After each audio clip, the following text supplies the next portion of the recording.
लोकसभा चुनाव 2024 के लिए चुनाव प्रचार थम गया है और इसके साथ ही चौथे चरण के मतदान के लिए काउंटडाउन शुरू हो गया है।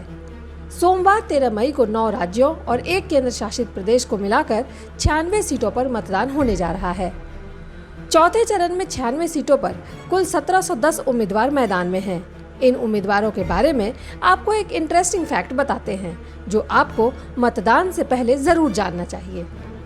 इन उम्मीदवारों को लेकर एसोसिएशन फॉर डेमोक्रेटिक रिफॉर्म्स यानी एडीआर ने एक रिपोर्ट बनाई है, जिसके मुताबिक चौथे चरण के 1710 प्रत्याशियों में से 21% उम्मीदवार ऐसे हैं जिन पर आपराधिक मामले दर्ज हैं।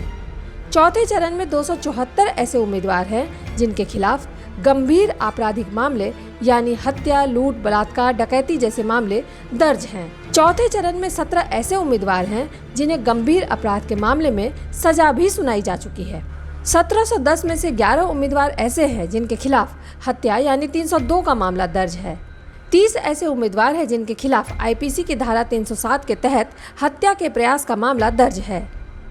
50 ऐसे उम्मीदवार हैं जिनके खिलाफ महिलाओं के उत्पीड़न और महिला अपराध से संबंधित केस हैं।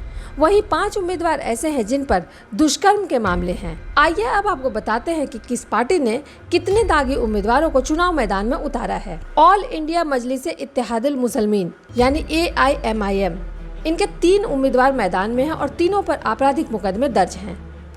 शिवसेना के 3 में से 2 उम्मीदवार दागी हैं। भारत राष्ट्र समिति यानी BRS के 17 में से 10 उम्मीदवार दागी हैं।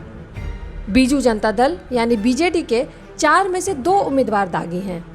तेलुगु देशम पार्टी यानी TDP के 17 में से 10 उम्मीदवार दागी हैं। शिवसेना उद्धव गुट में 4 में से 2 उम्मीदवार दागी हैं। YSSRCP के 25 में से 12 उम्मीदवार दागी हैं। तृणमूल कांग्रेस के 8 में से 3 उम्मीदवार दागी हैं। समाजवादी पार्टी के 19 में से 7 उम्मीदवार दागी हैं। कांग्रेस पार्टी के 61 उम्मीदवारों में से 35 उम्मीदवार दागी हैं। वहीं सबसे ज्यादा देश की सत्तारूढ़ पार्टी BJP, इसके 70 उम्मीदवारों में से 40 उम्मीदवार ऐसे हैं जिन पर या तो मुकदमे चल रहे हैं या सजा हो चुकी है।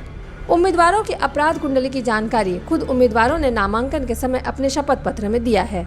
एसोसिएशन ऑफ डेमोक्रेटिक रिफॉर्म यानी ADR की रिपोर्ट के मुताबिक चौथे चरण के 1710 उम्मीदवारों में से 476 उम्मीदवार ऐसे हैं जो करोड़पति में गिने जाते हैं, यानी उनके पास चल हो या अचल संपत्ति उसे मिलाकर उनके पास 1 करोड़ से ज्यादा की रकम है।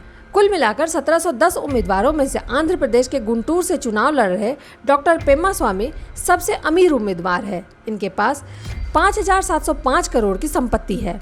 वहीं 24 उम्मीदवार ऐसे हैं जिन्होंने अपने शपथ पत्र में लिखा है कि उनके पास कोई संपत्ति नहीं है। आपको बता दें कि एसोसिएशन फॉर डेमोक्रेटिक रिफॉर्म्स एक गैर सरकारी संस्था है जो IIM अहमदाबाद के प्रोफेसर्स के द्वारा स्थापित की गई है, जिसका उद्देश्य देश की लोकतांत्रिक व्यवस्था में चुनावी राजनीति के अपराधीकरण पर रोक लगाना और दोषी ठहराए गए उम्मीदवारों के स्थायी योग्यता राजनीतिक दलों को सूचना का अधिकार के तहत लाना है। ADR का उद्देश्य चुनाव के दौरान गलत जानकारी देने वाले उम्मीदवारों के खिलाफ कड़े कानून के तहत सजा दिलवाना भी शामिल है। यही कारण है कि ADR हर चुनाव से पहले और चुनाव के दौरान उम्मीदवारों की कुंडली सार्वजनिक करती है ताकि लोग अपने विवेक से अपने जनप्रतिनिधि का चुनाव कर सके। Bureau report, the Bharat now.